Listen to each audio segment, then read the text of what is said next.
Hello ನನ್ನ ಪ್ರಿಯ ವೀಕ್ಷಕರೇ, ನನ್ನ ಮಗ ಎಲ್ಲಿಗೆ ಬಾಯಿ ಮಾಡ್ತಿದ್ದಾನೆ ಅಂತ ನೋಡ್ತಾ ಇದ್ದೀರಾ? ಈ ವಿಡಿಯೋ ಪೂರ್ತಿಯಾಗಿ ನೋಡಿ, ನಿಮಗೆ ಗೊತ್ತಾಗುತ್ತೆ. ನಾವಿವತ್ತು KR ನಗರಗೆ ಹೊರಟಿದ್ದೀವಿ. ಈಗ ಬೆಂಗಳೂರಿಂದ ಮೈಸೂರಿಗೆ ನಾನ್ ಸ್ಟಾಪ್ ಬಸ್ ಹತ್ತಿ ಹೋಗ್ತಾ ಇದ್ದೀವಿ. ನಮ್ಮ ಪಾಪು ಅಂತೂ ತುಂಬ ಎಂಜಾಯ್ ಮಾಡಿ ಟ್ರಾವೆಲ್ ಮಾಡ್ತಾ ಇದ್ದ. ಅರ್ಲಿ ಮಾರ್ನಿಂಗ್ ಟ್ರಾವೆಲ್ ಮಾಡೋದಂದ್ರೆ ತುಂಬಾನೇ ಚೆನ್ನಾಗಿರುತ್ತೆ.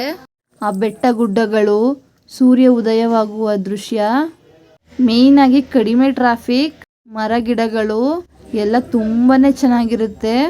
ಎಲ್ಲರೂ ದಯವಿಟ್ಟು ಸಬ್ಸ್ಕ್ರೈಬ್ ಮಾಡಿ, ಜಾಸ್ತಿ ಮಾಡಿ. Thank you. ಈಗ ನಾವು ಮೈಸೂರು ರೀಚ್ ಆಗಿದ್ದೀವಿ. ಮೈಸೂರಿಂದ ನೆಕ್ಸ್ಟ್ ಇನ್ನೊಂದು KR ನಗರ ಬಸ್ ಹತ್ತಬೇಕು. KR ನಗರ ಬಸ್ ಹತ್ತಿ ಟಿಕೆಟ್ ತೊಗೊಂಡಿದ್ದೀನಿ. ನಾನಿವಾಗ KR ನಗರದ ಕಡೆ ಹೋಗ್ತಾ ಇದ್ದೀನಿ.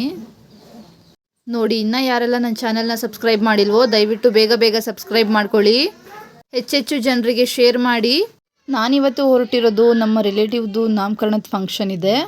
ಬೆಳಗಿನ ತಂಪು ಗಾಳಿ, ಹಸಿರಾಗಿಸುವ ಹೃದಯ, ಹೊಸ ಕನಸುಗಳಿಗೆ ಇದು ನಯವಾದ ಆಹ್ವಾನ. ಹೊಸ ದಿನ, ಹೊಸ ಆತ್ಮವಿಶ್ವಾಸ, ಪ್ರತಿ ಬೆಳಗ್ಗೆ ಜೀವನ ನವೀನವಾಗಿರುತ್ತದೆ.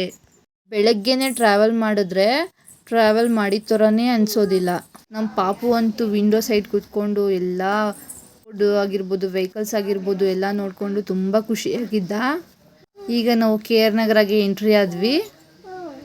KR ನಗರದಿಂದ ಈಗ ಗಾವಡಗೆರೆ ಅನ್ನೋ ಊರಿಗೆ ಹೋಗಬೇಕು. ಈಗ ನಾವು ನಾಮಕರಣದ ಫಂಕ್ಷನ್ಗೆ ರೆಡಿಯಾಗಿದ್ದೀವಿ. ನೋಡಿ ಯಾವ ಥರ ರೆಡಿಯಾಗಿದ್ದೀವಿ ನೋಡಿ. ಈಗ ರೆಡಿಯಾಗಿ ನಾವು ವಾಕಬಲ್ ಡಿಸ್ಟೆನ್ಸ್ ಇರೋದ್ರಿಂದ ನಡ್ಕೊಂಡು ಹೋಗ್ತಾ ಇದ್ದೀವಿ. ನೋಡಿ, ನಾಮಕರಣದ ಫಂಕ್ಷನ್ ಹಾಲಿಗೆ ಎಂಟ್ರಿ ಆದ್ವಿ. ನೋಡಿ, ಬೇಬಿ ನೋಡಿ ಎಷ್ಟು ಮಸ್ತಾಗಿ ಕೂತಿದ್ದಾಳೆ. ಡೆಕೋರೇಷನ್ ಆಗಿರ್ಬೋದು, ಮತ್ತು ನೇಮ್ ರಿವೀಲ್ ಆಗಿರ್ಬೋದು, ತುಂಬ ಮಸ್ತಾಗಿ ಮಾಡಿದರು. ಮತ್ತು ತೊಟ್ಲು ಡೆಕೋರೇಷನ್ ಆಗಿರ್ಬೋದು ಎಲ್ಲ ಸೂಪರ್ ಆಗಿತ್ತು. ನೋಡಿ ಯಾವ ಥರ ಕಾಣ್ತಾ ಇದೆ ನೋಡಿ. ಈಗ ತೊಟ್ಲು ಪೂಜೆ ಮಾಡಬೇಕು. 5 ಜನ ಮುತ್ತೈದೆಯರು ತೊಟ್ಲು ಪೂಜೆ ಮಾಡಬೇಕು. ಪಾಪುನ ತೊಟ್ಲಿಗೆ ಮಲಗಿಸೋ ಮುಂಚೆ 5 ಜನ ಮುತ್ತೈದೆಯರು ಪೂಜೆ ಮಾಡಬೇಕು ತೊಟ್ಲಿಗೆ. ಈಗ ನಮ್ಮ ವಾರ್ಗಿತ್ತಿ ಪೂಜೆ ಮಾಡ್ತಾ ಇದ್ದಾರೆ. ಈಗ ನಾನು ಪೂಜೆ ಮಾಡ್ತಾ ಇದ್ದೀನಿ ತೊಟ್ಲಿಗೆ. ತೊಟ್ಟಿಲು ಪೂಜೆ ಅನ್ನೋದು, ನಾಮಕರಣ ಅನ್ನೋದು ಮಕ್ಕಳು ಹುಟ್ಟಾದ ಮೇಲೆ ಒಂದು ಆಚರಿಸಲ್ಪಡುವ ಒಂದು ಸಂಪ್ರದಾಯವಾಗಿದೆ. ಇದೊಂಥರ ಹಬ್ಬದ ರೀತಿ ಕುಟುಂಬದವರೆಲ್ಲ ಸೆಲೆಬ್ರೇಟ್ ಮಾಡ್ತಾರೆ.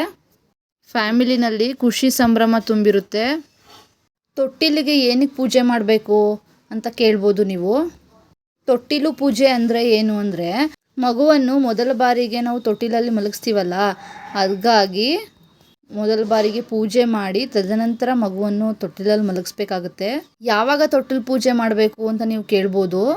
ಮಗು ಹುಟ್ಟಿದ 12 ದಿನಕ್ಕೆ, ಇಲ್ಲ 21 ದಿನಕ್ಕೆ, ಇಲ್ಲ 3 ತಿಂಗಳಿಗೆ, ಇಲ್ಲ 9 ತಿಂಗಳಿಗೆ ತೊಟ್ಟಿಲು ಪೂಜೆ ಮಾಡ್ಬೋದು. ಅದಕ್ಕೆ ನಾಮಕರಣ ಅಂತಾನೂ ಕರೀತಾರೆ. ತೊಟ್ಟಿಲು ಪೂಜೆ ಅಥವಾ ನಾಮಕರಣ ಯಾಕೆ ಮಾಡ್ತಾರೆ ಅಂತಂದರೆ, ಮಗುವಿಗೆ ದೀರ್ಘಾಯಸ್ಸು, ಆರೋಗ್ಯ ಮತ್ತು ಸುಖ, ಶಾಂತಿ, ಹಿರಿಯರ ಮತ್ತು ಬಂಧು ಮಿತ್ರರ ಆಶೀರ್ವಾದ ಪಡೆಯಲು ನಾವು ನಾಮಕರಣ ಆಗಲಿ ತೊಟ್ಟಿಲು ಪೂಜೆ ಆಗಲಿ ಮಾಡೋದು. ತೊಟ್ಟಿಲನ್ನು ಅಲಂಕಾರ ಮಾಡಿ, ಹೊಸ ಬಟ್ಟೆ ಅಥವಾ ಹೂಗಳಿಂದ ಅಲಂಕಾರ ಮಾಡಿ, ಇವರು ತಾಂಬೂಲ ಆಗಿರ್ಬೋದು ಅಥವಾ ಹಣ್ಣು ಹಂಪಲಾಗಿರ್ಬೋದು ಇಟ್ಟು ಅಲಂಕರಿಸ್ತಾರೆ ತೊಟ್ಟಿಲಿಗೆ. ಮತ್ತು ಮಗುವನ್ನು ಯಾವ ಥರ ತೊಟ್ಟಿಲಿನಲ್ಲಿ ಮಲಗಿಸ್ಬೇಕು ಅಂತಂದರೆ, ಯಾರಾದರೂ ಹಿರಿಯರಾಗಿರ್ಬೋದು ಅಥವಾ ಮಗುವಿನ ಸೋದರತ್ತೆ ಇವರು ತೊಟ್ಟಿಲಿನಲ್ಲಿ ಮಲಗಿಸಿ ಮತ್ತು ಹೆಸರಿಡಬೇಕಾಗುತ್ತೆ. ತೊಟ್ಟಲು ಅಲ್ಲಾಡಿಸಿ ಜೋಗುಳ ಹಾಡಿ ಮಗುವನ್ನು ಮಲಗಿಸ್ಬೇಕಾಗುತ್ತೆ. ನೋಡಿ, ಅವರ ಪಾಪುವಿನ ಅಪ್ಪ ಮತ್ತು ಅಮ್ಮ ಎಷ್ಟು ಖುಷಿಯಿಂದ ಮಗುವಿನ ಸಂತೋಷ ನೋಡಿಕೊಂಡು ಎಷ್ಟು ಖುಷಿ ಪಡ್ತಾ ಇದ್ದಾರೆ ನೋಡಿ. ಎಷ್ಟೇ ಆದರೂ ತನ್ನ ತಂದೆ ತಾಯಿಗೆ ಮಗುವನ್ನು ನೋಡಿ ಎಷ್ಟು ಖುಷಿ ಆಗುತ್ತೆ ಅಲ್ವಾ. ತಮ್ಮ ಮಗುವಿನ ಮುಖ ನೋಡಿ ತಮ್ಮ ಖುಷಿನ ಕಾಣ್ತಾ ಇದ್ದಾರೆ. ನಾಮಕರಣ ಅಥವಾ ತೊಟ್ಟಿಲು ಶಾಸ್ತ್ರಕ್ಕೆ ಬಂದವರೆಲ್ಲ ಗಿಫ್ಟ್ಸ್ ಆಗಿರ್ಬೋದು, ಗೋಲ್ಡ್ ಆಗಿರ್ಬೋದು ಅಥವಾ ಸಿಲ್ವರ್ ಆಗಿರ್ಬೋದು ಕೊಟ್ಟು ಆ ಮಗುಗೆ ಆಶೀರ್ವಾದ ಮಾಡಿ ಹೋಗ್ತಾರೆ. ನೋಡಿ, ಇಬ್ರು ಹೆಣ್ಮಕ್ಳು ಎಷ್ಟು ಮುದ್ದಾಗಿ ತೊಟ್ಟಿಲನ್ನ ತೂಗ್ತಾ ಇದ್ದಾರೆ ನೋಡಿ. ಈಗ ಮಗುಗೆ ಯಾರು ಹೆಸರಿಟ್ರೋ ಅವ್ರಿಗೆ ಒಂದು ಸೀರೆಯನ್ನು ಕೊಟ್ಟು ಮೊದಲು ತುಂಬಬೇಕಾಗುತ್ತೆ. ನೋಡಿ, ನಾಮಕರಣದ ಪಾಪು ನೋಡಿ ಎಷ್ಟು ಮುದ್ದಾಗಿ ಡ್ಯಾನ್ಸ್ ಮಾಡ್ತಾ ಇದ್ದಾಳೆ ನೋಡಿ, ಎಷ್ಟು ಅಂದವಾಗಿ ಕಾಣ್ತಾ ಇದ್ದಾಳೆ ನೋಡಿ. ಈಗ ಫೋಟೋ ಶೂಟ್ ಮಾಡಿಸ್ಕೊತಾ ಇದ್ದಾಳೆ. ನಮ್ಮ ಭಾವ ಮತ್ತು ನಮ್ಮ ವರ್ಗಿತ್ತಿ ಮಗುವಿಗೆ ಗಿಫ್ಟ್ ಅನ್ನು ತಂದಿದ್ರು, ಅದನ್ನು ಕೊಟ್ಟು ಮಗುಗೆ ಆಶೀರ್ವಾದ ಮಾಡ್ತಾ ಇದ್ದಾರೆ ನೋಡಿ. ಫೋಟೋಸ್ ತಗೋತಾ ಇದ್ದಾರೆ. ಕೊನೆಯದಾಗಿ ನಾವು ವೇಟ್ ಮಾಡಿದ ಟೈಮ್ ಬಂದೇ ಬಿಡ್ತು. ಮುದ್ದಾದ ಹೆಣ್ಣು ಮಗುವಿನ ನೇಮ್ ರಿವೀಲಿಂಗ್ ಟೈಮ್ ಬಂದೇ ಬಿಡ್ತು. ಹೆಸರು ಏನಪ್ಪ ಅಂದರೆ ದ್ವಿತಿ. ಈಗ ಕೊನೆಯದಾಗಿ ಊಟದ ಟೈಮ್ ಬಂದೇ ಬಿಡ್ತು.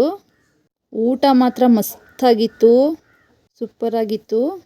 ಈ ದಿನ ಮಾತ್ರ ತುಂಬ ಚೆನ್ನಾಗಿ ಎಂಜಾಯ್ ಮಾಡಿದ್ವಿ. ಲಾಸ್ಟಲ್ಲಿ ಆ ತೊಟ್ಲಲ್ಲಿ ನನ್ನ ಪಾಪು ನೋಡಿ ಎಷ್ಟು ಚೆನ್ನಾಗಿ ಆಟ ಆಡ್ತಾ ಇದ್ದಾನೆ ನೋಡಿ.